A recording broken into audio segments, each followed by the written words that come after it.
itong tanglad natin, ililipat natin to sa labas para dumami siya.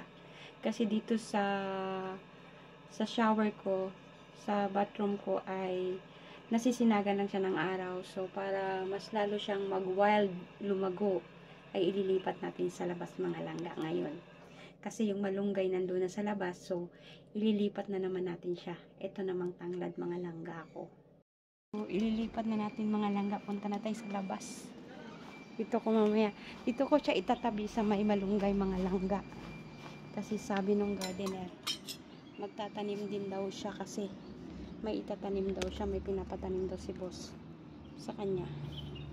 Si amo. Kaya ako naman, dito ko siya tatanim mga langga katabi nitong malunggay natin. So dito naman ako maghuhukay mga langga para sa tanglad dito.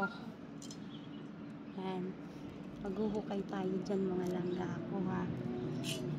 Samahan niyo ako. Pawis na pawis ako mga langga kasi namalansya ako. Tapos naisip ko na kailangan ko na rin ilipat yung tanglad kasi hindi naman siya kasi naaarawan masyado. Nasisinagan lang siya doon sa shower ko, doon sa CR ko. Nasisinagan lang siya ng araw. Pero, hindi siya lalaki kasi nasa paso. Dito siya, oh. So, ililipat natin siya mga langga. Lagyan ko muna yan siya ng lupa. Lagyan ko muna ng lupa mga langga. Nakikita niyo ba ako? Ayan.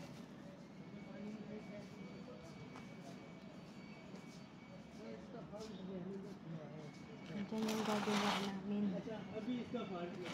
Sinabi ko na sa kanya mga langga na lalagyan niya ng irrigation to. Itong tanim ko.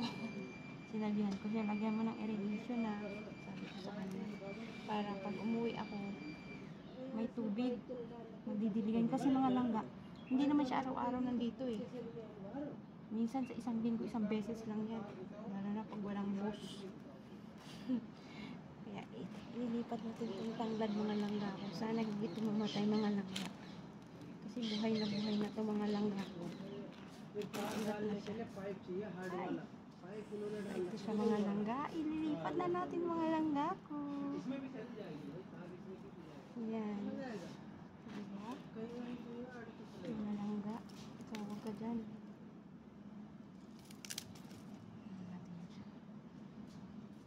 Tanim pa naman niya yan.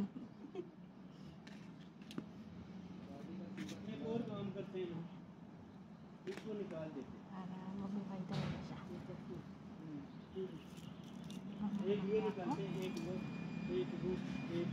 binigay lang yan sa akin mga langga. Yung malunggay, yung tanglad. Binigay lang yan sa akin mga langga. Kaya tanim ko rin sila.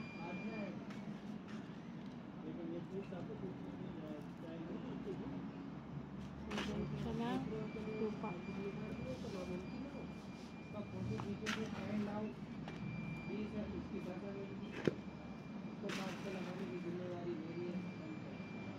So, tatabain siya mga langga. Lagyan ko siya sa mga langga.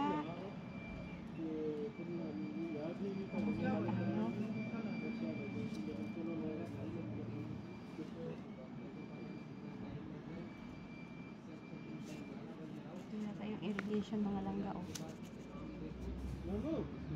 Yung irrigation, lagyan lang niya to dito mga langga ng parang ano, kasi may magkakaroon ko ng butas eh, para magkaroon ng tubig kaka dito ganon. Ayun na siya mga langga ako. Excited na akong lumago tong malungga, ang tanglad tsaka malunggay. Papaya na lang kulang para tinola kasi manok naman nasa ref. So ayan na siya mga langga. Nailagay ko na. Ayan ha, tumaba ka at lumago. Kaalagaan naman kita eh. So ayan na siya mga langga. Ayan na yung ating tanglad at ito na yung ating malunggay. So di ba? Naitanim ko na sila mga langga, against the light tayo. So Ayun na nga mga langga ko. Happy ako kasi nailipat ko na siya dito sa labas. Thank you for watching everyone. Siya mga langga, natatanaw ko siya dito sa bintana ko. Yung ating cute na malunggay at saka cute na tanglad. O, di ba mga langga? Dito ako sa kwarto ko mga langga. Dito ako. So, sa bintana ko, natatanaw ko sila. Kung okay o hindi. Tapos naisip ko magtatanim ako dyan ng mga sitaw, mga langga. May pagapangan ako.